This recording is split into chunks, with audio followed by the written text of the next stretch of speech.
Very good morning. कैसे हैं आप सभी लोग? जय हिंद। बताइए, आपको मेरी आवाज़ आ रही है सभी लोगों को?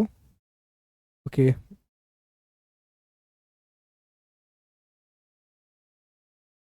राजनीतिक जो पुस्तक है राज, वो धर्मनिरपेक्ष पुस्तकों में आती है ना? मैंने नाम बताया था सेक्युलर एंड अदर, धर्मनिरपेक्ष व अन्य पुस्तक है। ठीक है। फिर बाकी सब लोग यहाँ पर हैं। Pavan, Khushboo, KGS, good morning, very good morning. कैसे हैं आप सभी लोग? ओके, मैं उम्मीद करता हूँ कि आप सब लोग बहुत अच्छे होंगे। ओके, नालंदा से हैं आप, क्या बात है।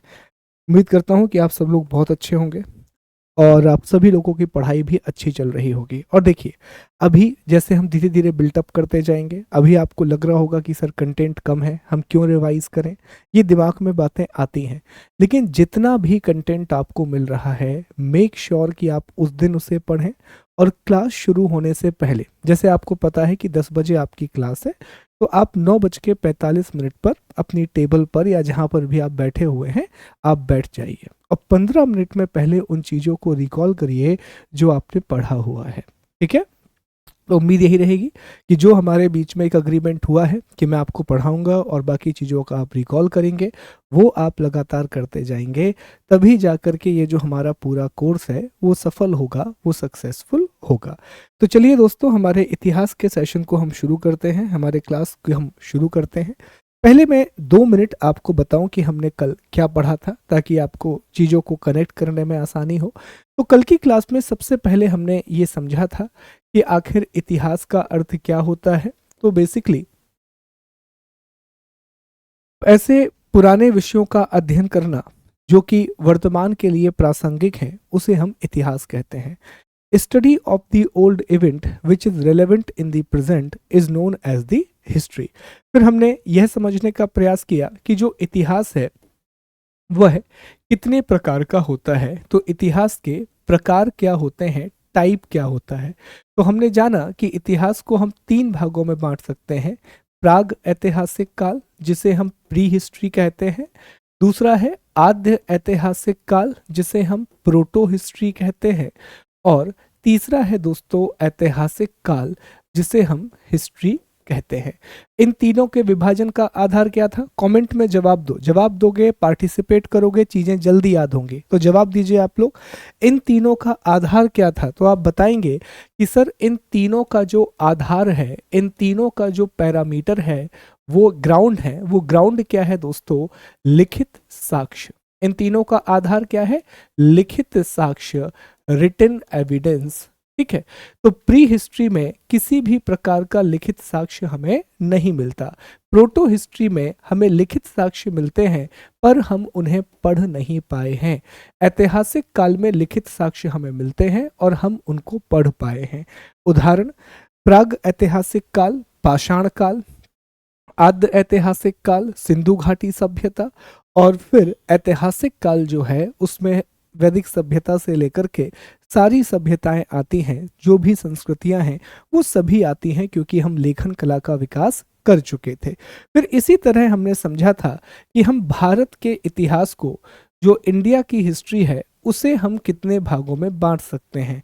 तो भारत के इतिहास को भी हमने 3 भागों में बांटा है: ancient Indian history, medieval Indian history और मॉडर्न इंडियन हिस्ट्री। और आपको हमने एक रफ आइडिया दिया था कि लगभग 700 एडी तक का जो समय है वो प्राचीन भारत में आता है। 700 से लेकर के लगभग 1750 तक का जो समय है वो मध्यकाल में आता है। और 1750 से लेकर के 1950 तक का जो समय है वो आधुनिक इतिहास में आता है, मॉडर्न हिस्ट्री में आता है। और इतिहास को ये तिथियों के आधार पर नहीं बांटा गया है, बल्कि परिवर्तन के आधार पर बांटा गया है। कोई ऐसी घटना जिससे बहुत क्रांतिकारी या बहुत बड़े बदलाव हुए हों, उसमें सामाजिक बदलाव हुआ हो, राजनीतिक बदलाव हुआ हो, कुछ सांस्कृतिक और धार्मिक बदलाव हुए हों, तो उसी को हमने एक डेट के रूप में मार्क किया है। तो ये भारत का इतिहास है, हिस्ट्री ऑफ इंडिया है। फिर इसके बाद हमने दोस्तों तिथियों के बारे में समझा था कि इतिहास में तिथि का अध्ययन कैसे करते हैं। तो हमने 2 चीजें आपको बताई थी कि अगर ये टाइमलाइन है तो इसमें 1 साल को आप 0 मान लीजिए। इस जीरो को ईसाई धर्म में कहा जाता है कि ये वो समय है जब ईसा मसीह का जन्म हुआ, जब जीसस क्राइस्ट का बर्थ हुआ। तो इस जीरो से पहले जितनी भी डेट है उसे आप बीसी कहोगे, और जीरो के बाद जितनी भी डेट है उसे आप एडी कहोगे। याद रखिएगा दोस्तों, जो बीसी है इसी को अब नाम दिया जाता है बिफोर कॉमन एरा, और एडी अर्थात एनो डोमिनी को नाम दिया जाता है कॉमन एरा। कैलकुलेट करना बहुत आसान है। अगर मान लीजिए कि यहाँ पर लिखा हुआ है 500 बीसी, तो आपसे पूछेगा कितने साल पुरानी बात हो रही है, तो अभी आप 2023 में हैं, तो इसमें आप 500 साल ऐड कर दीजिए, तो आप कहेंगे कि सर लगभग 2500 साल पुरानी बात हो रही है। लेकिन अगर यहाँ लिखा हुआ है 500 एडी और आपसे पूछे कितने साल पुरानी बात हो रही है, तो जिस साल में आप हैं उस साल में आप 500 को घटा दीजिए, माइनस कर दीजिए, तो लगभग 1500 साल पुरानी बात हो रही है। तो हमने तिथियों का अध्ययन भी कर लिया था, हमने डेट्स को भी स्टडी कर लिया था। इसके बाद दोस्तों अगर आगे हम बढ़े थे और हमने एक टॉपिक पढ़ना शुरू किया था, इतिहास के स्रोत अर्थात सोर्सेस ऑफ हिस्ट्री। और कौन से इतिहास के स्रोत पढ़ रहे थे हम? प्राचीन भारतीय इतिहास के स्रोत, प्राचीन भारतीय इतिहास के स्रोत अर्थात एंशंट इंडियन हिस्ट्री के सोर्स। हमने इसे दो भागों में बांटा था कि स्रोत दो प्रकार के होते हैं, एक पुरातात्विक साक्ष्य होते हैं जिसे इंग्लिश में हम आर्कियोलॉजिकल सोर्स कहते हैं, और दूसरे होते हैं दोस्तों साहित्यिक साक्ष्य जिसे इंग्लिश में हम लिटरेरी सोर्सेस के नाम से जानते हैं। तो पुरातात्विक साक्ष्यों में क्या आता है, यह भी हमने कल समझा था कि सर पुरातात्विक साक्ष्यों में मकान आ सकते हैं, इसमें सिक्कों का अध्ययन हम कर सकते हैं, इसमें हम अभिलेखों का अध्ययन कर सकते हैं। अब आप कल जो प्रश्न आ रहा था आपका अभिलेख शिलालेख, आज पढ़ेंगे हम अभिलेख और शिलालेख। तो वहां मैं आपको बताऊंगा कि इंस्क्रिप्शन और रॉक एडिक्ट में क्या अंतर होता है। ठीक है, सिक्कों का अध्ययन, अभिलेख का अध्ययन, मकान का अध्ययन, इसके अलावा आप कोई बस्ती का अध्ययन भी कर सकते हैं, कोई पूरा सेटलमेंट जैसे कि मोहनजोदाड़ो, जैसे हड़प्पा, जैसे राखीगढ़ी, एक पूरा सेटलमेंट देखने के लिए मिलता है। इसमें बर्तन बहुत इंपॉर्टेंट है, आप पोइट्री को भी पोटरी को भी स्टडी कर सकते हैं, तो बर्तन भी बहुत सारी बातें आपको बताते हैं। तो पुरातात्विक साक्ष्यों को हमने मुख्य रूप से चार भागों में बांट दिया था। एक था सामग्री अवशेष, है ना, एक क्या था सामग्री अवशेष, इंग्लिश में मटेरियल रिमेन्स। दूसरा है सिक्के अर्थात क्वाइंस। तीसरा है मिट्टी के बर्तन, मिट्टी के बर्तन, ठीक है, पोटरी। और चौथे नंबर पर आता है अभिलेख व शिलालेख, इंस्क्रिप्शन एंड रॉक एडिक्ट। ठीक है, ये चीजें आती हैं जिनको आज हमें स्टडी करना है। इन चारों का अध्ययन हमें आज की क्लास में करना है। वहीं साहित्यिक मतलब होता है कि जब प्रॉपर किताब के रूप में, बुक के फॉर्म में आपने राइटिंग शुरू कर दी, तो उसे हम किस में रखते हैं, साहित्यिक स्रोत में रखते हैं। अब शुरुआत में जो किताबें हैं आप जानते हैं कि ताम्र पत्रों पर बनाई जाती थी, तो यहाँ पर हम इन शब्दों का प्रयोग भी करेंगे कि मैन्यूस्क्रिप्ट अर्थात पांडुलिपि क्या होती है, इन सबको हम समझेंगे। लेकिन एक चीज आप समझें कि जैसे बीच में आप पूछेंगे हम नहीं बताएंगे, जब उसका समय आएगा तब वहीं पर वो शब्द बताया जाएगा। ठीक है, तो अब देखें जो बुक्स हैं, तो बुक्स को हम तीन भागों में बांटते हैं। एक है रिलीजियस लिटरेचर, जिसे हमने क्या नाम दिया कि सर ये तो धार्मिक साहित्य है। कैसा साहित्य है सर? ये तो धार्मिक साहित्य है, रिलीजियस लिटरेचर। इसमें हम वैदिक साहित्य को ले सकते हैं, पूरा धार्मिक साहित्य है। वैदिक साहित्य में वेद आते हैं, पुराण आते हैं, उपनिषद आते हैं, महाकाव्य आते हैं, ये सारी चीजें आती हैं। फिर दूसरा होता है दोस्तों सेक्युलर एंड अदर, अर्थात धर्मनिरपेक्ष व अन्य। अब इसमें बहुत सी किताबें आ सकती है, इसमें पॉलिटिकल बुक्स भी आ जाएंगी, जो उसने अभी सवाल किया था इसमें कौटिल्य का अर्थशास्त्र भी आ जाएगी, कल्हण की राजतरंगिणी भी आ जाएगी, इसमें आप देखें तो विष्णु शर्मा की पंचतंत्र भी आ जाएगी। तो सभी किताबें इसमें आ जाएंगी। और फिर इसमें आखिरी में रहता है विदेशी यात्रियों का विवरण, जिसे इंग्लिश में हम फॉरेन अकाउंट्स कहते हैं, विदेशी यात्रियों का विवरण। तो विदेशी यात्रियों में जितने भी विदेशी यात्री भारत आए, उनने क्या कहा भारत के बारे में, इस बारे में हमें जानकारी प्राप्त करनी है। अच्छा, याद रखिए, ये जितने भी स्रोत हम पढ़ रहे हैं, अभी हम प्राचीन भारतीय इतिहास के स्रोत पढ़ेंगे, पहले हम एंशियंट इंडियन हिस्ट्री के सोर्स पढ़ेंगे। जब हम मिडाइवल शुरू करेंगे तो हम मिडाइवल के सोर्स पढ़ेंगे, ठीक है। अभी हम दोनों को मिक्स नहीं करेंगे, अदरवाइज क्या होता है ना कि टॉपिक बहुत लेंदी हो जाता है, बहुत ही ज़्यादा लेंदी हो जाता है, फिर उसको कवर कर पाना आसान नहीं होता, ठीक। तो अब मुझे पहले एक सवाल का जवाब दो, यहाँ तक जो बातें हमने पढ़ी थी, क्या वो आपके दिमाग में स्पष्ट है? अगर यहाँ पर कोई डाउट है जो हमने पढ़ाया है, कोई भी डाउट है, तो एक बार आप मुझे बताइए कि हाँ सर, इस टॉपिक को लेकर के हमें डाउट है, तो फिर मैं आपका वो डाउट क्लियर करूंगा। बताइए एक बार मुझे। ठीक है, हम अपने टॉपिक में तीसरे टॉपिक पर आ चुके हैं, सोर्सेस। बताएं एक बार।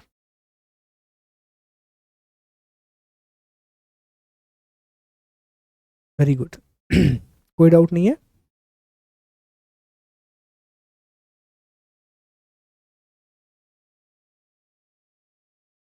ठीक, चलिए तो अब हम आगे बढ़ेंगे।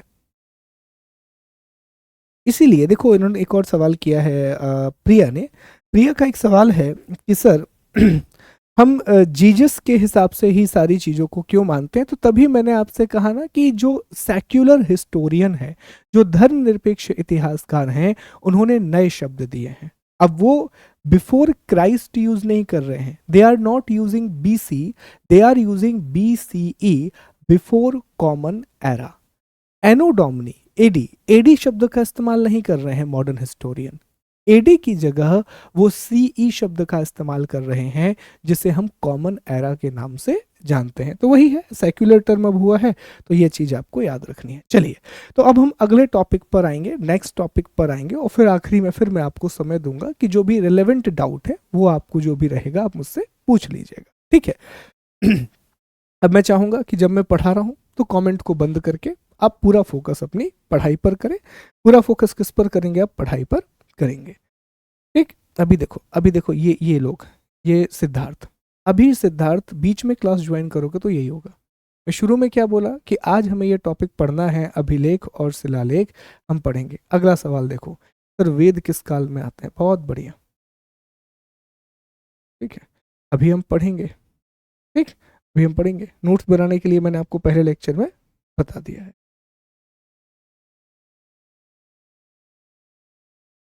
नोट्स का मैंने आपको क्या बताया था कि जब एक सप्ताह आपका खत्म होगा, एक वीक आपका खत्म होगा, तब हम आपको प्रिंटेबल नोट्स देंगे, ठीक है।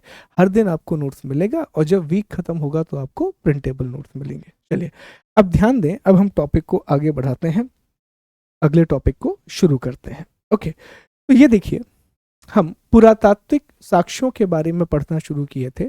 हमने शुरू किया था आर्कियोलॉजिकल सोर्सेस के बारे में पढ़ना।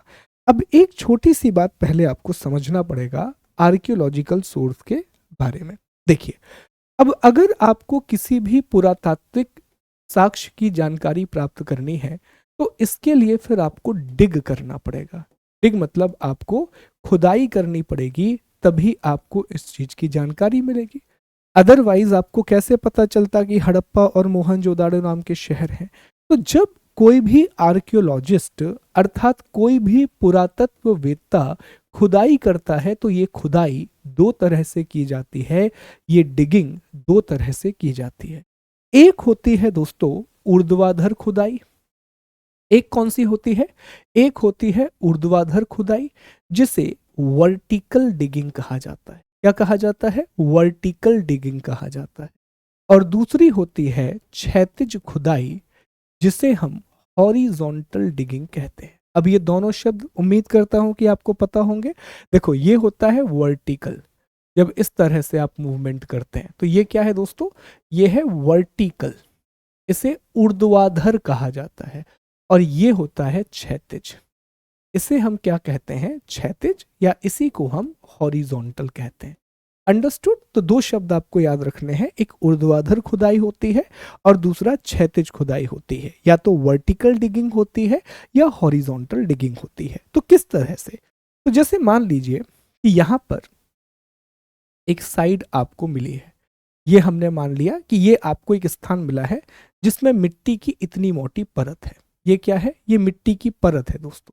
This is the layer of soil, इतनी परत है। और आप, इंसान कहाँ पर खड़ा है? पुरातत्ववेत्ता कहाँ पर खड़ा है? तो पुरातत्ववेत्ता यहाँ पर खड़ा हुआ है। ये पुरातत्ववेत्ता है जो यहाँ पर खड़ा हुआ है। अब इसके पास दो ऑप्शन है। पहला तरीका ये है कि ये क्या करे, ये इस तरह से डिगिंग करना शुरू कर, ये पूरा।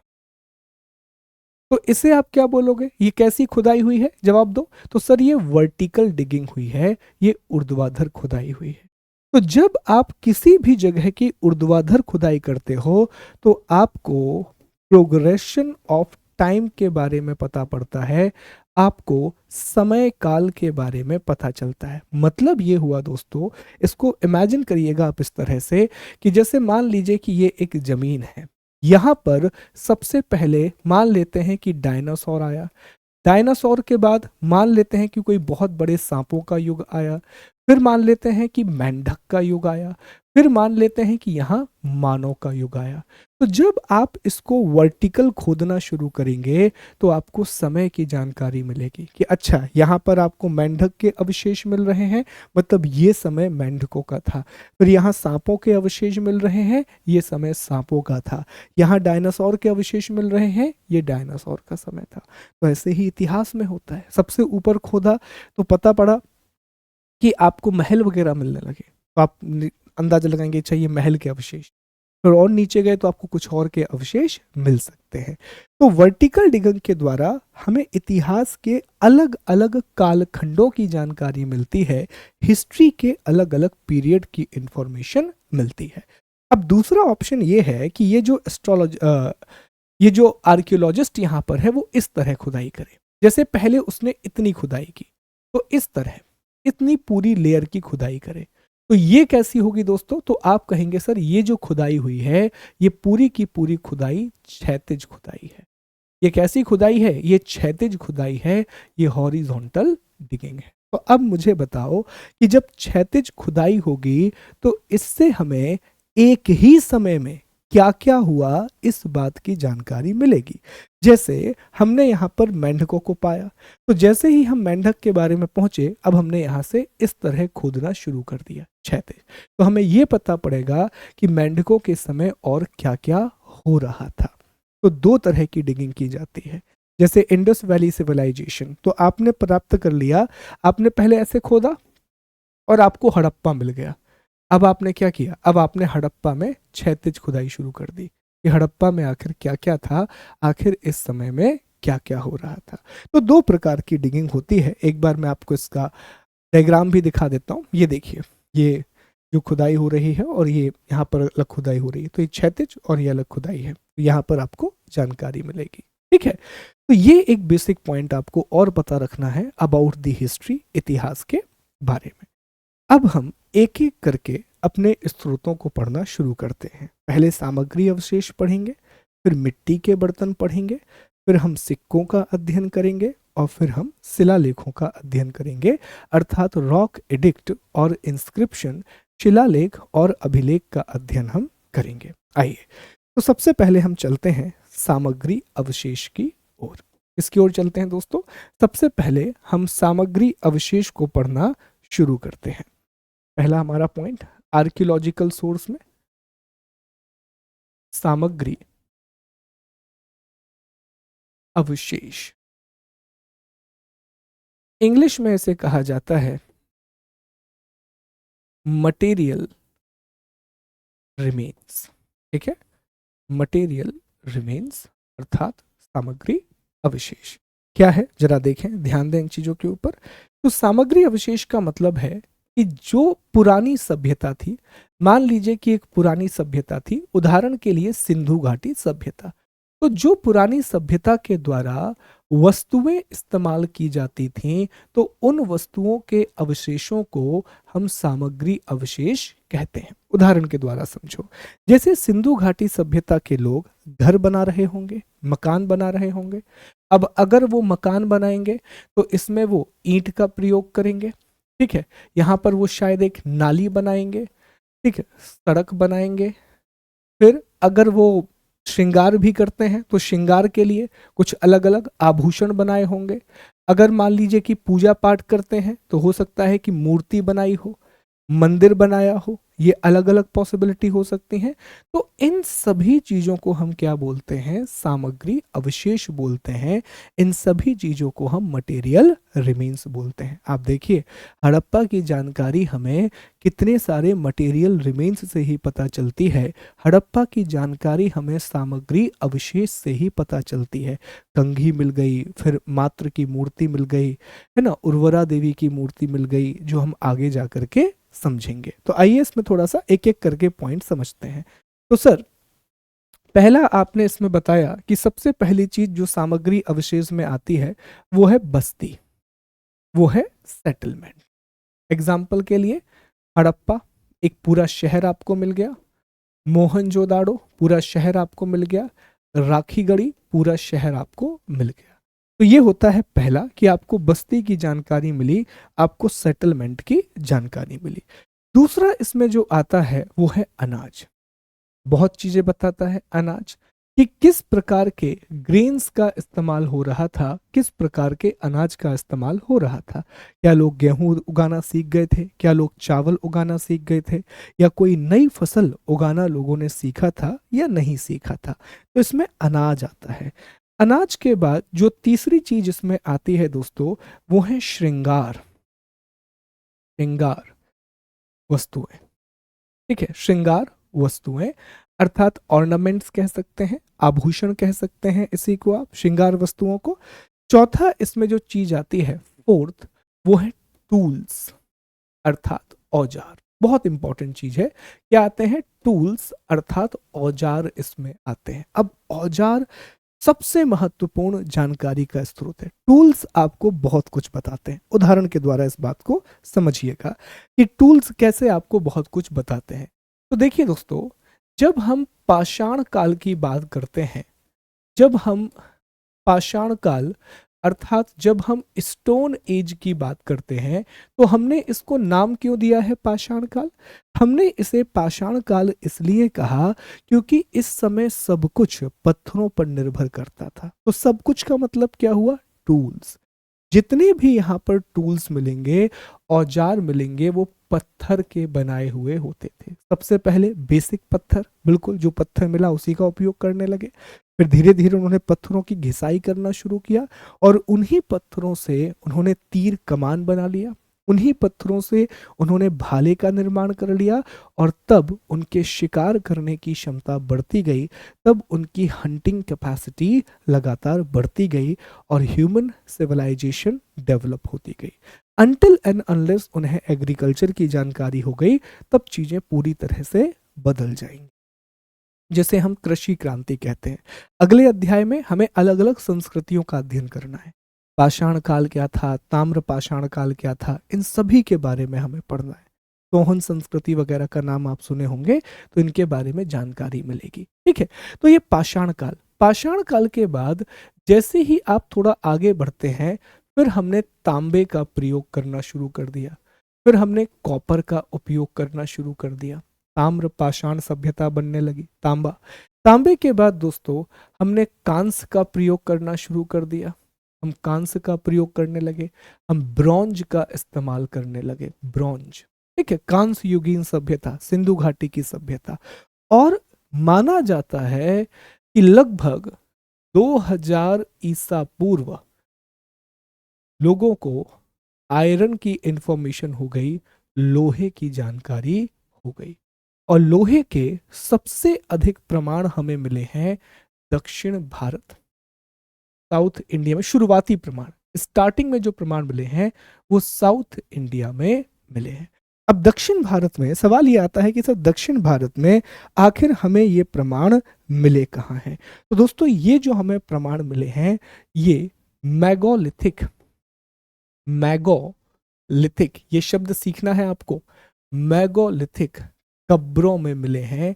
इंग्लिश में से कहा जाता है मैगोलिथिक ब्यूरियल्स, मैगोलिथिक ब्यूरियल्स। पर ये मैगोलिथिक ब्यूरियल्स क्या होते हैं? मेगा का मतलब होता है बड़ा, लिथिक का मतलब होता है पत्थर।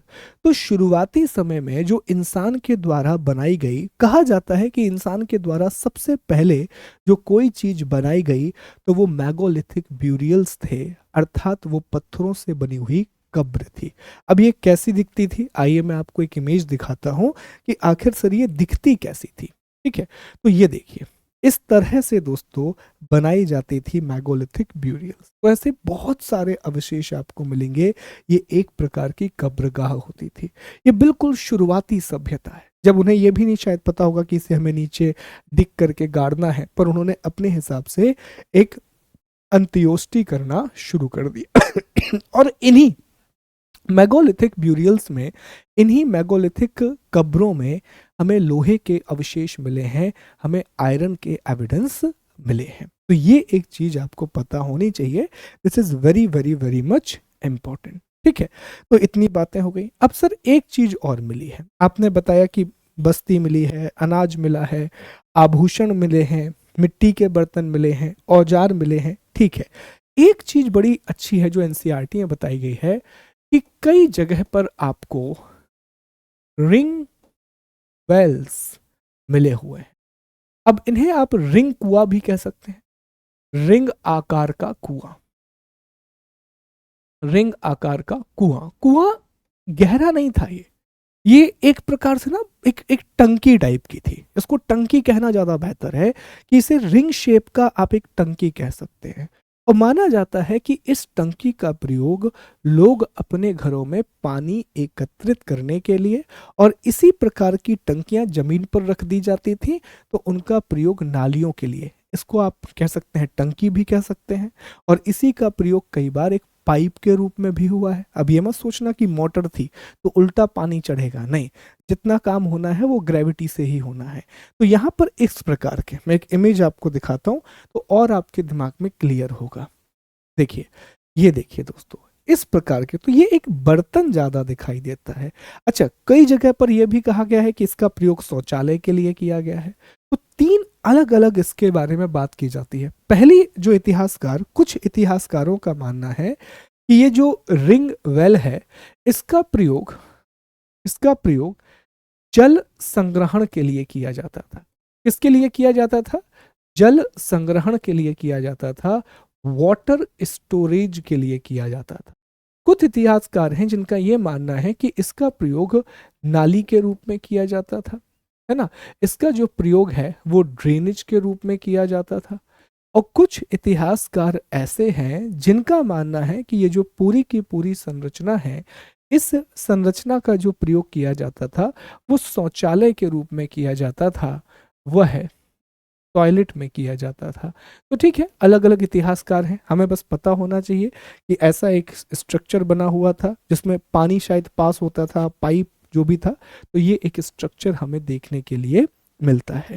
तो ये सारे शब्द, ये सारी चीजें, ये एनसीईआरटी की बेसिक किताबों में, 8वीं किताबों में, जिसमें आपको रिंग वेल की जानकारी मिलेगी, जिसमें आप आगे बढ़े तो अभी जैसे आपको मेगालिथिक ब्यूरियल्स के बारे में पता पड़ा, मेगालिथिक अंत्योष्टि के बारे में पता चला, तो ये जानकारी मिलती है। बताइए, तो ये था दोस्तों हमारे मटेरियल रिमेन्स, ये थे हमारे सामग्री अवशेष। इसमें कोई डाउट? फिर हम अगले टॉपिक पर आएंगे। अगले टॉपिक में हमें कुछ फैक्चुअल डेटा, एक फैक्चुअल डेटा और पढ़ लेते हैं, फिर मैं आपसे बात करता हूँ। ये तो हमने कंसेप्चुअल बातें कर ली, है ना, कंसेप्ट बन गया कि आखिर मटेरियल रिमेन्स का अर्थ क्या है और मटेरियल रिमेन्स में क्या क्या आता है। तो ये कंसेप्ट दिमाग में बिल्ट हो गया। अब इसमें कुछ फैक्चुअल बातों का अध्ययन कीजिए कि कौन कौन सी जगह पर भारत में अलग अलग प्रकार के पुरातात्विक स्थल पाए गए। तो एक तरफ आपको साइट लिखी हुई है, एक तरफ इसकी फाइंडिंग लिखी है, एक तरफ जगह का नाम है, और दूसरी जगह उससे हमें क्या मिला इस बात की जानकारी है। तो देखें, सबसे पहला इसमें है नर्मदा घाटी। तो माना जाता है कि जो नर्मदा घाटी वाला क्षेत्र है, जो नर्मदा वैली वाला क्षेत्र है, वहां पर हमें प्रारंभिक शिकार और मानव समुदाय के साक्ष्य मिले। नर्मदा मानव कहा जाता है, अगर कोई मध्य प्रदेश पढ़ता है तो नर्मदा मानव करके आपने नाम सुना होगा, कि बहुत हद तक भारत में बहुत से प्रारंभिक स्रोत, जो जानकारी है मानव की, वो इसी स्थान पर मिली हुई है। ह्यूमन के जो इनिशियल एविडेंस हैं वो आपको इसी क्षेत्र में मिले हुए हैं। ठीक, तो नर्मदा घाटी हो गया। दूसरा है मगध। तो आगे जाकर के हमें 16 महाजनपदों के बारे में पढ़ना है। उसी में एक महाजनपद है मगध, और मगध भारत का पहला साम्राज्य, इंडिया का जो पहला साम्राज्य बनेगा, मगध एम्पायर, आगे जाकर के यही मौर्य साम्राज्य का रूप लेगा, जो भारत का पहला साम्राज्य है।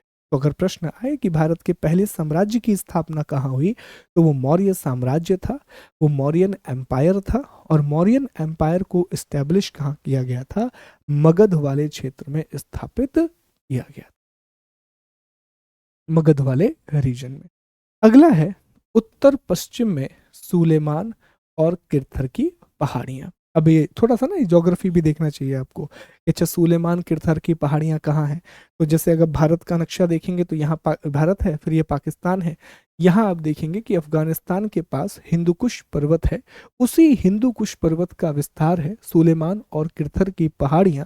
तो इन सुलेमान और किरथर की पहाड़ियों में गेहूं और जौ जैसी फसलों के अवशेष मिले, बहुत पुराने 8,000 साल पुराने अवशेष इस क्षेत्र में मिले हुए हैं। मेहरगढ़ वाला इलाका ही कहीं आएगा। ठीक है, इसके बाद आप देखें सिंधु और उसकी सहायक नदियां। भारतीय उपमहाद्वीप का जो पहला शहर हमें मिला है, या पूरे भारत की इंडियन सब कॉन्टिनेंट की जो पहली शहरी सभ्यता है, जो पहली अर्बन सिविलाइजेशन है जिसमें शहर पाए जाते थे, वो सिंधु और उसकी सहायक नदियों के किनारे विकसित हुई। तो ये बात हम सभी लोग जानते हैं कि इंडस और उसकी ट्रिब्यूटरी के पास जो एक सभ्यता विकसित हुई, उसी को हम सिंधु घाटी सभ्यता कहते हैं। और सिंधु घाटी सभ्यता पूरी तरह से एक शहरी सभ्यता है, पूरी तरह से एक अर्बन सिविलाइजेशन है। गंगा घाटी, गंगा घाटी में भारत की वैदिक सभ्यता का विकास हुआ, और यहाँ पर लगभग 2500 साल पहले नगरों का विकास होना शुरू हुआ। तो सिंधु घाटी सभ्यता जिसमें नगर थे, फिर उस सभ्यता का पतन होगा, बीच में एक बहुत बड़ा गैप आएगा जब भारत की पूरी सभ्यता ग्रामीण सभ्यता हो जाएगी। फिर बहुत बाद में दोबारा से शहरों का विकास शुरू होगा, दोबारा से सिटीज का जो फॉर्मेशन है उसकी शुरुआत हो। बताइए यहाँ तक मेरी बात समझ में आई? तो ये 5 चीजें, ये फैक्चुअल डेटा है कि मगध भारत का पहला साम्राज्य बना, नर्मदा घाटी में प्रारंभिक शिकार के हमें साक्ष्य मिलते हैं, गंगा घाटी, ये सारी चीजें आपको याद रखनी है। इंग्लिश में भी है। मेजर आर्कियोलॉजिकल साइट्स तो नर्मदा वैली है, early hunting and gathering communities हैं, मगध है, first kingdom of India establish, Sulaiman and Kirthar hills हैं, जो first crop such as wheat and barley, तो इसमें दिया हुआ है। बताओ यहाँ तक, अब मुझे बताओ क्या कोई डाउट है? फिर हम मिट्टी के बर्तनों की चर्चा करेंगे, फिर हम पोटरी की बात करेंगे।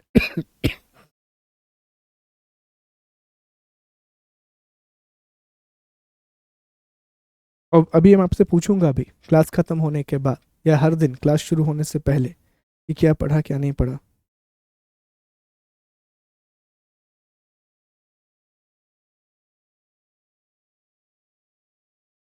हाँ,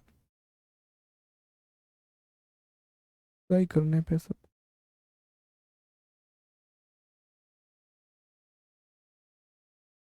क्या बोला था? ये तो वो सब नहीं नहीं। देखो, ये शिवानी ऐसा नहीं होता है। जो साक्ष्य है, आप जब आप एक बार देखिएगा, एक वीडियो है, मैं आप लोगों के साथ लिंक शेयर करवा दूंगा, उसमें आर्कियोलॉजिकल डिगिंग को दिखाया गया है। तो कई चीजें, क्या होता है कई बार मिट्टी की परतें जम जाती हैं, तो वो चीज वहीं रही आती है। जैसे मान लो एक मिट्टी का बर्तन ये रखा, अब इसके आजू बाजू परत जम जाएगी, लेकिन वो बर्तन वहीं रखा आएगा। तभी तो आपको पुराने बर्तन मिलते हैं, पुरानी मिट्टी की मूर्तियां आपको मिलती है ना। तो ये चीज है आपको। याद रखना है।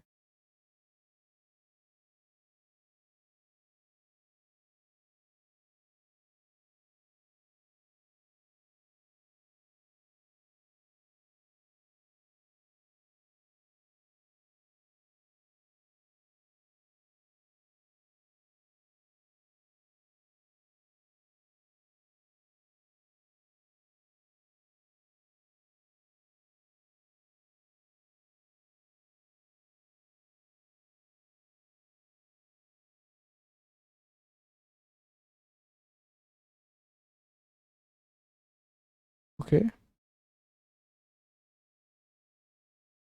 इंग्लिश में सारी चीजें बोल रहा हूँ यार मैं, आप ऐसे कैसे बोल रहे हो कि मैं इंग्लिश में नहीं बोल रहा हूँ? हर एक वर्ड मैंने इंग्लिश में बोला है, हर एक वर्ड। इंग्लिश मीडियम आप लिख रहे हो, है ना? हर एक वर्ड में इंग्लिश में बोल रहा हूँ यार, और आपको बता भी रहा हूँ। ओके, कौन सा मैंने इंग्लिश वर्ड यूज नहीं किया बताओ मुझे, एक वर्ड बताओ जो मैंने इंग्लिश का यूज ना किया हो। कई बार क्या हो जाता है कि आपका फोकस ज्यादातर इसी बात पे हो जाता है कि मैं हिंदी लिख रहा हूँ, मैं बोल तो रहा हूँ इंग्लिश वर्ड, हर एक वर्ड बोल रहा हूँ।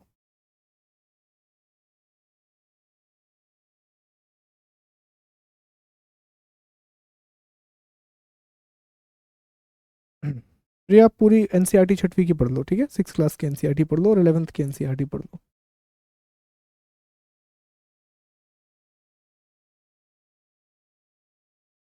ठीक है, एक काम करते हैं अभी ये टॉपिक हो जाने दो, फिर हम इसको क्लास वाइज शुरू कर देंगे, ठीक है? तो आपको और इजीली पड़ेगा। ओके, ठीक।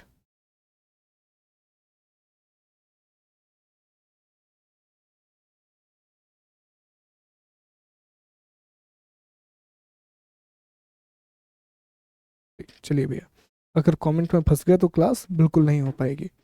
चलो अभी काम करते हैं, ये वाला टॉपिक कंप्लीट हो जाने दो, then we will convert it, हम इसको क्लास वाइज कर देंगे, ठीक? तो आपके लिए आसान हो जाएगा। But let me finish this particular topic, हम सोर्सेज के बारे में बात कर लें। एक दिन कल की क्लास इस वीक में, और अगले वीक से मैं आपको क्लास के हिसाब से पढ़ा दूंगा, ठीक है? तुम क्लास के हिसाब से पढ़ लेंगे, there will be no such issue. Okay, चलिए तो आगे बढ़ते हैं, टॉपिक को शुरू करते हैं, आगे बढ़ाते हैं। अब हमें थोड़ी सी चर्चा मिट्टी के बर्तनों की करनी है, थोड़ी सी चर्चा हमें किसके बारे में करनी है? पोट्री के बारे में करनी है, मिट्टी के बर्तन हमें डिस्कस करना है। एक सेकंड, तो हमें मिट्टी के बर्तनों की चर्चा करनी है, हमें पोट्री के बारे में अब पढ़ना है। तो आइए हम पोट्री के बारे में पढ़ना शुरू करते हैं, मिट्टी के बर्तनों के बारे में पढ़ना शुरू करते हैं। तो देखिए दोस्तों, जो मिट्टी के बर्तन है, जो पोट्री है, अगेन ये इतिहास का एक बहुत ही मेजर सोर्स है। बहुत सारी जानकारी आपको मिट्टी के बर्तनों से ही मिलती है, इसी पोट्री से मिलती है। समझेंगे एक एक करके कि कौन कौन से पॉइंट हैं। देखें, तो मिट्टी के बर्तन अर्थात पोएट्री, पोट्री आपको बहुत सी जानकारी देती है, पोट्री बोलते हैं इसको, मैं बोल रहा हूँ इंग्लिश में एक वर्ड, ठीक है? तो इसमें, इसके द्वारा आपको किसी भी समय के आर्ट की इंफॉर्मेशन मिलती है, कला की जानकारी मिलती है, ठीक है? क्योंकि बर्तन जनरली सिर्फ आप ये नहीं कहेंगे कि खाने पीने और खाने के लिए, पीने के लिए, खाना बनाने के लिए इस्तेमाल किए जाते थे। बहुत से बर्तनों का इस्तेमाल सजावट के तौर पर भी किया जाता था, और आज भी आप देखिए हम कितने गुलदस्ते वगैरह लेकर के आते हैं, हम सजावटी बर्तन लेकर के आते हैं, तो ये सारी चीज़ें हम लेकर के आते हैं। तो बर्तन हमें किसी भी समय के आर्ट के बारे में बताते हैं, हमें कला की जानकारी देते हैं। उदाहरण के द्वारा इसको समझने का प्रयास करेंगे। देखिए दोस्तों, जब नव पाषाण युग है, तो नव पाषाण युग से हमें बर्तनों की जानकारी मिलना शुरू होती है। नियोलिथिक एज, नियोलिथिक एज से हमें बर्तनों की जानकारी मिलना शुरू होती है, यहां से हमें बर्तनों के साक्ष्य मिलना शुरू हो जाते हैं, ठीक है? अब इस समय जो बर्तन मिले हैं वो बहुत ही बेसिक टाइप के बर्तन हैं। कैसे बर्तन हैं? वो बहुत ही बेसिक प्रकार के बर्तन हैं। ये इसमें जो बर्तन हैं वो हाथ से बनाए गए हैं, वो हैंडमेड है। वो कैसे हैं? हैंडमेड। तो बहुत ही इनिशियल, ना इसमें कोई आपको एक पर्टिकुलर डिजाइन देखने मिलेगा, ना इसमें कोई पर्टिकुलर आपको शेप देखने मिलेगा। उस बर्तनों को बनाया जाने लगा और उनका उपयोग किया जाने लगा। लेकिन जैसे ही आप इंडस वैली सिविलाइजेशन में आते हैं, सिंधु घाटी सभ्यता में आते हैं, तो यहां आपको गेरुआ गेरुआ रंग के बर्तन मिलना शुरू होते हैं। इसे कहा जाता है ओक। ओक टाइप के आपको वेयर, वेयर मतलब होता है बर्तन, तो बर्तन मिलना शुरू होते हैं। इसकी स्पेलिंग मैं आपको बता दूं, OCHRE, ओका, OCHRE। तो आपको गेरुआ रंग के बर्तन मिलना शुरू होते हैं, OCHRE। ठीक है, ओका इसका प्रोनाउंसिएशन होता है। तो गेरुआ रंग के बर्तन मिलना शुरू हो जाते हैं। लेकिन सिर्फ गेरुआ रंग के बर्तन नहीं मिले, कुछ जगह पर हमें काले और लाल रंग के बर्तन भी देखने के लिए मिले हैं। कुछ जगह पर हमें ब्लैक ब्लैक और रेड रेड वेयर भी देखने के लिए मिले हैं। ये भी एक चीज हमें देखने के लिए मिलती है। ओके, तीसरा, फिर जब हम आते हैं वैदिक सभ्यता में, जब हम वैदिक काल में आते हैं, अब आप जान रहे हैं कि इंडस वैली के बाद जो हमारी एज शुरू हुई थी वो वैदिक एज शुरू हुई थी। तो यहां दोस्तों आपको चित्रित चित्रित चित्रित धूसर, धूसर मतलब होता है ग्रे, चित्र मतलब उस पर डिजाइन बनी हुई है, चित्र बना हुआ है। मृद भांड, मृद भांड मतलब बर्तन।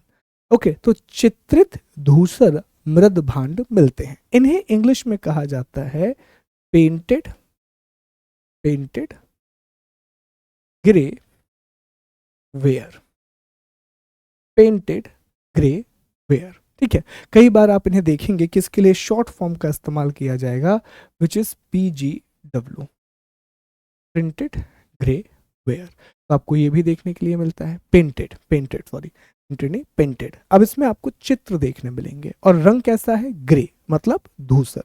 और फिर आता है दोस्तों मौर्य। तो मौर्य से आपको, मौर्य काल से आपको बहुत ही ज्यादा एडवांस बर्तन देखने मिलेंगे। इसमें होने ये लगा कि अब बर्तन बनाने के लिए चक्के का प्रयोग होने लगा। किसका प्रयोग होने लगा, चक्के का प्रयोग होने लगा। अब लोगों ने व्हील यूज करना शुरू कर दिया टू मेक द वेयर। बर्तन बनाने के लिए चक्के का प्रयोग शुरू कर दिया, बर्तन बनाने के लिए व्हील्स का प्रयोग हमने शुरू कर दिया। तो बहुत ही गोलाकार बर्तन मिलेंगे। और मौर्य काल में आपको काले बर्तन बहुत मिलते हैं, काले बर्तन अर्थात black ware, BW, black ware आपको बहुत ज्यादा मिलता है। तो आइए मैं एक बार आपको इसकी इमेजेस दिखाता हूँ मिट्टी के बर्तनों की, तो और आपके दिमाग में क्लियर होगा। ये देखें, ये हड़प्पा काल के बर्तन हैं। तो जैसा मैंने कहा था कि यहाँ पर आपको जो बर्तन मिलेंगे वो लगभग गेरुआ रंग के बर्तन मिलेंगे, और उसमें कुछ कुछ कुछ डिजाइन आपको दिखेगी, कुछ कुछ डिजाइन आपको दिखेगी, पर बहुत कम बर्तनों में, बाकी बर्तनों में डिजाइन नहीं है। ये देखिए वैदिक, तो वैदिक में जैसा मैंने कहा धूसर ग्रे, ये ग्रे रंग के आपको बर्तन मिलेंगे, और इसमें धीरे धीरे चित्रकारी की जाने लगी। ये देखिए इसमें चित्र बनाए जाएंगे, तो चित्रित धूसर मृदभांड मिलेंगे आपको, पेंटेड ग्रे वेयर मिलेंगे। ठीक है, ये जो इमेज है, अगली इमेज है, ये मौर्य काल के बर्तनों की है। और जैसा मैंने कहा कि मौर्य काल में आपने चके का इस्तेमाल करना शुरू कर दिया, हमने व्हील का इस्तेमाल करना शुरू कर दिया। और जैसे ही हमने चके का इस्तेमाल शुरू किया, व्हील का इस्तेमाल हमने शुरू किया, बर्तन कैसे हो गए, बहुत गोलाकार हो गए, राउंड शेप में आने लगे। और बर्तन सिर्फ गोलाकार नहीं हुए, इस काल के जो बर्तन हैं, इस काल के बर्तनों में हमें काले रंग का प्रयोग देखने के लिए मिलता है। हमें ब्लैक, जो आपका कह सकते हैं कि ब्लैक वेयर्स देखने के लिए मिलते हैं, काले रंग के बर्तन देखने के लिए मिलते हैं। ठीक है, तो अब ये बात क्लियर है। तो ये दोस्तों आपका एक टॉपिक था जिसमें हमने मिट्टी के बर्तनों के बारे में पढ़ा। चलिए आगे बढ़ते हैं, अगले टॉपिक पर आते हैं। अब हम, अगला है, हमें सिक्कों का अध्ययन करना है, कॉइन्स को स्टडी करना है। एक सेकेंड दीजिए मुझे।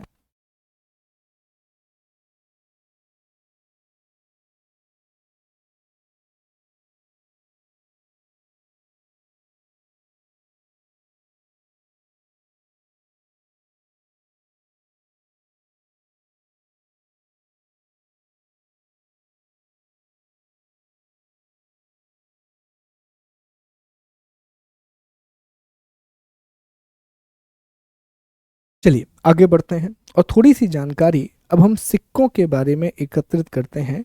हम क्वाइंस के बारे में पढ़ते हैं कि सर क्वाइंस से हमें क्या क्या पता पड़ता है। ये आरंभिक सिक्के हैं जो आपको यहाँ दिखाई दे रहे हैं कि क्वाइंस से हमें क्या क्या जानकारी मिलती है।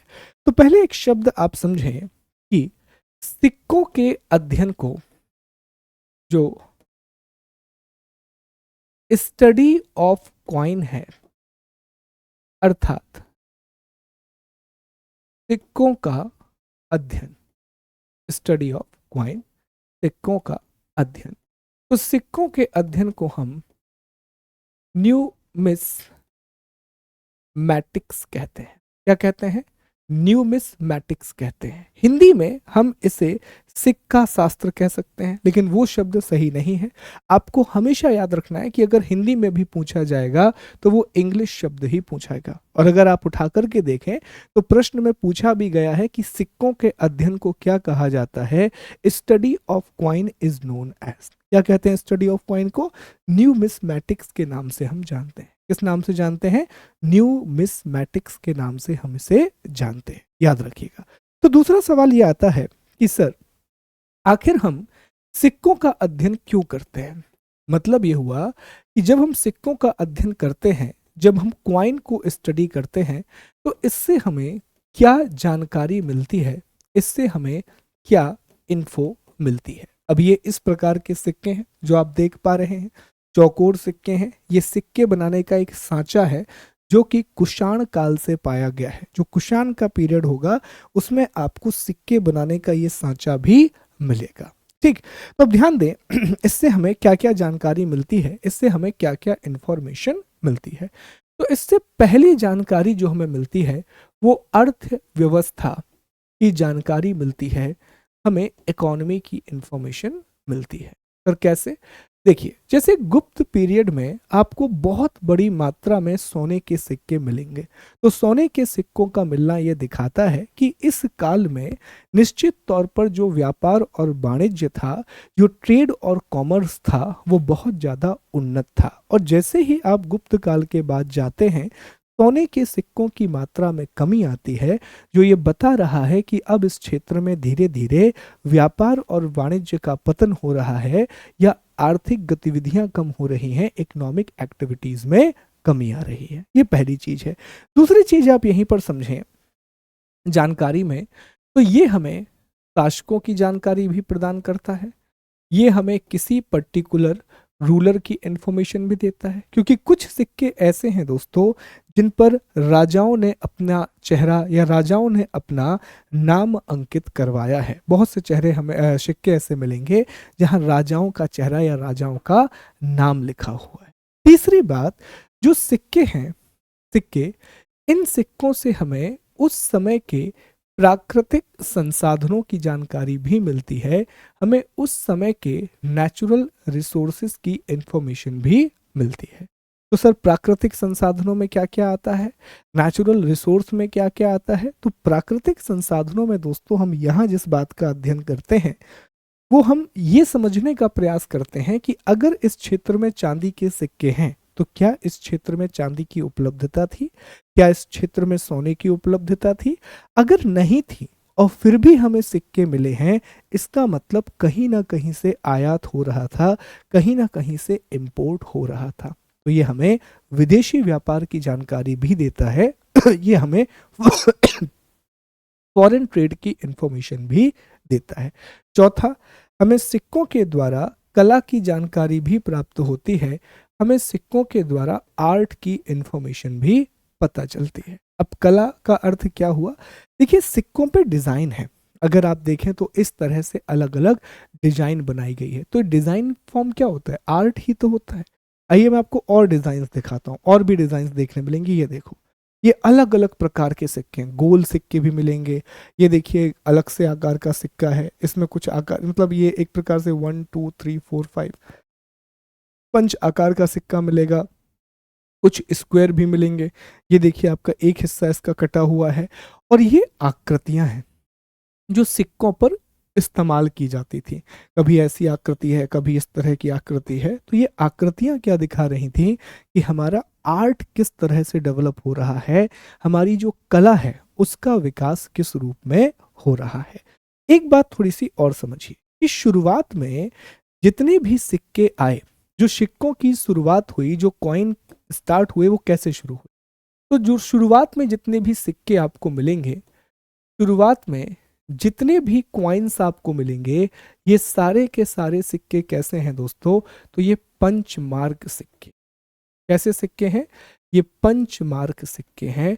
इंग्लिश में भी इसे पंचमार्क ही कहा जाता है, पंच मार्क्ड क्वाइन। तो सर पंचमार्क सिक्कों का अर्थ क्या होता है। देखो पंच मार्क मतलब पंच को मार्क करना है। तो जैसे मान लीजिए कि यहां आपने एक धातु ली। अभी घर पे आप लोग अगर कभी कोई भी चीज बनाओ, फुल्की बनाओ घर पे कभी, तो फुल्की कैसे बनाते हैं कि एक पहले ये पूरी लोई बना ली, फिर एक अपने वो छोटी वाली कटोरी या कुछ भी लिया, और फिर एक एक करके इसको पंच करते गए, तो ऐसे अलग अलग अलग अलग फुल्की बन जाती है। तो पंचमार्क सिक्के में क्या होता था कि मान लो कोई धातु है, मिट्टी है, कुछ भी है, क्योंकि अधिकांश सिक्के चांदी के थे, फिर बहुत से सिक्के कांसे के हैं, शुरुआत के सिक्के मिट्टी के ही बनाए गए थे। तो आपने मिट्टी ली, आपने एक सांचा, आपने एक वो बनाई सील। सील देखिए आपने, सील, आपने एक सील बनाई जिसमें कोई भी आकृति हो सकती है। हो सकता है कि उसमें ये आकृति हो या आकृति हो। मान लीजिए कि आपने ये इस आकार की एक सील तैयार कर ली, इस तरह की, और बस जो धातु आपने ली है उस पर अब आपने सील लगाना शुरू कर दिया, तो सिक्कों का निर्माण हो जाएगा। तो आपने पंच करके मार्क किया, इसीलिए इनको पंच मार्क सिक्के कहा जाता है। ये शुरुआती सिक्के हैं और ये बहुत बड़ी मात्रा में हमें पूरे भारतीय उपमहाद्वीप में मिलते हैं। ये बहुत बड़ी मात्रा में हमें पूरे इंडियन सब कॉन्टिनेंट में मिलते हैं। कुछ गोल आकार के हैं, कुछ आपको राउंड शेप में मिलेंगे, कुछ रेक्टेंगुलर शेप में मिलेंगे, कुछ स्क्वायर शेप में मिलेंगे, और कुछ बहुत ही अलग आकार में मिलेंगे। तो आकार में निश्चितता नहीं है, धातु में भी निश्चितता नहीं है। मिट्टी के भी हैं, चांदे के भी हैं, तांबे के भी हैं, कांस्य के भी हैं। तो हर एक प्रकार के सिक्के, हर एक धातु के सिक्के मिलेंगे। सर लगाया क्या जाता था, जो पंच मार्क है, तो आखिर कौन सा मार्क लगाया जाता था, मतलब जो सील लगा रहे हैं वो क्या है। तो सबसे पहले इसमें कोई प्रतीक चिन्ह होते थे। सबसे पहले इसमें क्या होते थे, सिंबल होते थे। कैसे सिंबल, तो शुरुआती सिक्कों में पता पड़ा आपको सूरज मिल रहा है, हाथी मिल रहा है, चिड़िया मिल रही है, आदमी मिल रहा है। तो ये शुरुआती सिक्के, इसमें सिर्फ प्रतीक हैं, सिंबल हैं। फिर धीरे धीरे इसमें देवताओं का नाम आने लगा, देवताओं की फोटो देवताओं को हमने बनाना शुरू किया। इमेजिन किया कि अगर एक देवता है तो वो कैसे दिखते होंगे, और उनके सिक्कों को, उनकी सीलों को बनाया गया, और सिक्कों पर देवताओं की तस्वीर आने लगी। फिर कुछ समय के बाद इसमें राजाओं की तस्वीर आने लगी, जो किंग्स थे उनकी तस्वीर आने लगी।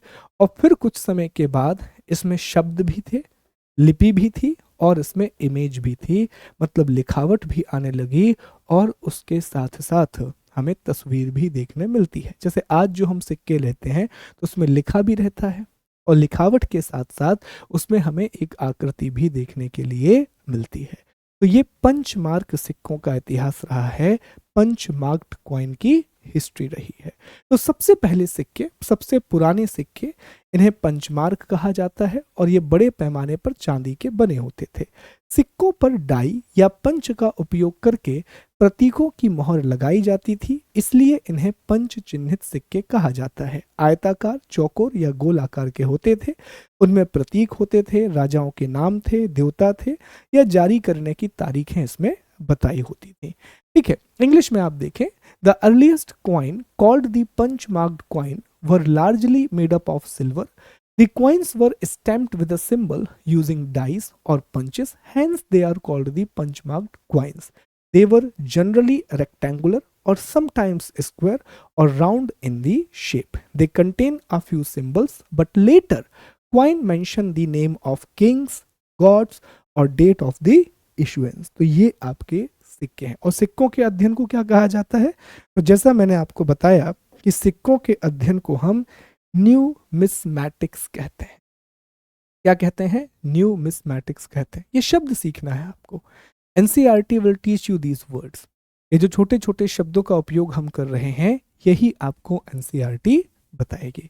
तो आइए एक बार हम पुराने टॉपिक पर वापस चलते हैं। ये इंपॉर्टेंस लिखा है, महत्व लिखा है ना, सिक्कों का क्या महत्व है, ये सारी चीज़ें लिखी हुई हैं। तो अब तक हमने सिक्कों की बात कर ली, सिक्कों के अलावा हमने मिट्टी के बर्तनों की बात कर ली, और मिट्टी के बर्तनों के अलावा हमने सामग्री अवशेष की बात भी कर ली। तो इतनी चीज़ों को डिस्कस हम आज की क्लास में कर चुके हैं। कल हम साहित्यिक स्रोत पढ़ेंगे, परसों भी हम साहित्यिक स्रोत पढ़ेंगे, और फिर दोस्तों जब हम ट्यूसडे को मिलेंगे, मंगलवार को मिलेंगे, तो वहाँ हम 6वीं क्लास की एनसीईआरटी को पहले शुरू करेंगे, 6th क्लास की एनसीईआरटी को शुरू करेंगे। आप अगर क्लास वाइज पढ़ना चाहते हैं तो दैट्स अप टू यू, मुझे और आसानी होगी, मैं आपको क्लास वाइज टॉपिक पढ़ा दूंगा। तो आपको मैं बता दूंगा कि आज हम ये चैप्टर पढ़ने वाले हैं, आप वो चैप्टर पढ़ के आइएगा और मैं उस चैप्टर को यहाँ पर डिस्कस कर दूंगा। ठीक है, तो हम पढ़ लेते हैं जल्दी जल्दी 6वीं 7वीं 8वीं, फिर हम सीधा चलेंगे 11वीं और 12वीं की एनसीईआरटी पर। उन सभी एनसीईआरटी का अध्ययन हम करते हुए आगे बढ़ेंगे। ठीक, तो थैंक यू सो मच, फिर आपसे मुलाकात होगी कल। आज के लिए इतना काफ़ी है। तो मुझे एक बार बताएं कि अगर आपको कोई डाउट है क्लास में तो आप मुझसे पूछ सकते हैं, कोई भी डाउट अगर आपको है तो प्लीज़ बताइए।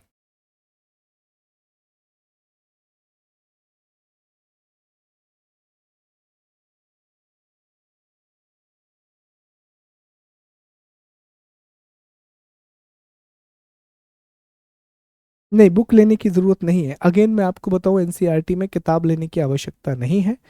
ठीक है,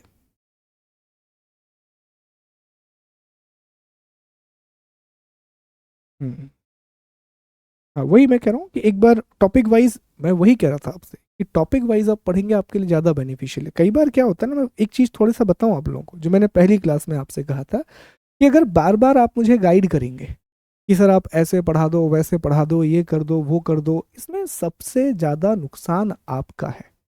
आप समझिए, अगर मैंने ये प्लान बनाया है तो मैंने कुछ सोच समझ के बनाया होगा। अब अगर आपने मुझसे कहा कि आपको चैप्टर वाइज पढ़नी है तो फिर मुझे पुरानी एनसीईआरटी छोड़नी पड़ेगी, क्योंकि मुझे आपका सिलेबस भी तो ख़त्म करना है 3-4 महीने में। तो फिर मैं सिर्फ नई एनसीईआरटी आपको पढ़ाऊंगा और मैं आगे बढ़ जाऊंगा, है ना। तो इसीलिए मैं कह रहा हूँ कि या तो आप मुझे मेरे हिसाब से पढ़ाने दो, अगर मैं आपके हिसाब से पढ़ाऊंगा तो आपको ज़्यादा समस्या होगी, आपकी बहुत सी चीज़ें छूट जाएंगी। तो कई बार क्या होता है कि हमें चीज़ें वो पढ़नी चाहिए जो हमारे लिए ज़रूरी हैं, वो नहीं जो हमें अच्छी लगती हैं। हम वो चीज़ें ज़्यादा पढ़ना पसंद करते हैं जो हमें अच्छी लगती हैं। ठीक है, तो अगर मेरे हिसाब से पढ़ने देंगे तो मुझे लगता है कि ये कोर्स, ट्रस्ट में, अगर आप मुझे मेरे हिसाब से पढ़ाने दें तो आपको बहुत बेनिफिट मिलेगा। आप बहुत सारी चीज़ें सीख करके जाओगे, बहुत कंसेप्ट आपके क्लियर होंगे। But let me teach in my way. ठीक है, मुझे मेरे हिसाब से इसे पढ़ाने दो। ठीक, चलिए अच्छी बात है, थैंक यू सो मच। ठीक है, तो फिर मैं ये पीपीटी अपलोड करवा देता हूँ और तुरंत आपको, नहीं एनसीईआरटी की बुक नहीं लेनी है। अगेन मैं आपसे फिर से रिपीट कर रहा हूँ, अगर आप ये कोर्स कर रहे हैं आपको एनसीईआरटी की बुक लेने की आवश्यकता नहीं है। आप बस एक काम कीजिएगा कि अगर पढ़ना ही है आपको तो 11th-12th की जो एनसीईआरटी है, जिसकी फ़ोटो मैंने आपको पहली क्लास में प्रोवाइड की हुई है, आप पीपीटी या नोट्स जा करके देख सकते हैं, तो सिर्फ उसका इस्तेमाल कीजिए। बाकी आपको अलग से किताब लेने की ज़रूरत नहीं है, सारी चीज़ें इसी में आपकी कवर हो जाएंगी। ठीक, तो everything will be covered here only. Class के बाद पीपीटी मिल जाएगी। इवन मैं एक काम करूंगा कि क्लास के पहले मैं आपको पीपीटी देने का शुरू करूंगा। हाँ मुझे पता है कि क्लास का टाइम 11:30 बजे है, अभी मुझे, मैं 11:15 तक छोड़ देता हूँ, लेकिन आज मुझे थोड़ा सा काम है इसलिए मैं 1 घंटे में छोड़ रहा हूँ। ठीक है, चलिए, टेराकोटा के बारे में हम बात करेंगे, जब हम इंडस वैली की बात करेंगे तो वहाँ मैं आपको बताऊंगा टेराकोटा के बारे में। ठीक, चलिए, तो आपसे मिलते हैं, थैंक यू सो मच। ऐसा थोड़ा कॉपरेट कीजिए तो बढ़िया है, जितना आप मुझे परेशान नहीं करेंगे तो उतना मैं अच्छे से पढ़ा पाऊंगा। ठीक, तो आपसे मिलते हैं, अपना ख्याल रखिए, बहुत खुश रहिए और पढ़िए, जो आपको पढ़ाया जा रहा है इसको गेन करने की कोशिश कीजिए, ना कि कमियां। देखिए, कहते हैं ना कि दो तरह के लोग होते हैं, एक वो जो हमेशा परिस्थितियों को कोसते रहते हैं, और दूसरे वो जो परिस्थितियों को स्वीकार करते हैं और उन्हीं में अपने लिए अवसर ढूंढ लेते हैं। ठीक, थैंक यू सो मच, आपसे मिलते हैं, अपना ख्याल रखिए, गॉड ब्लेस यू, जय हिंद, जय भारत।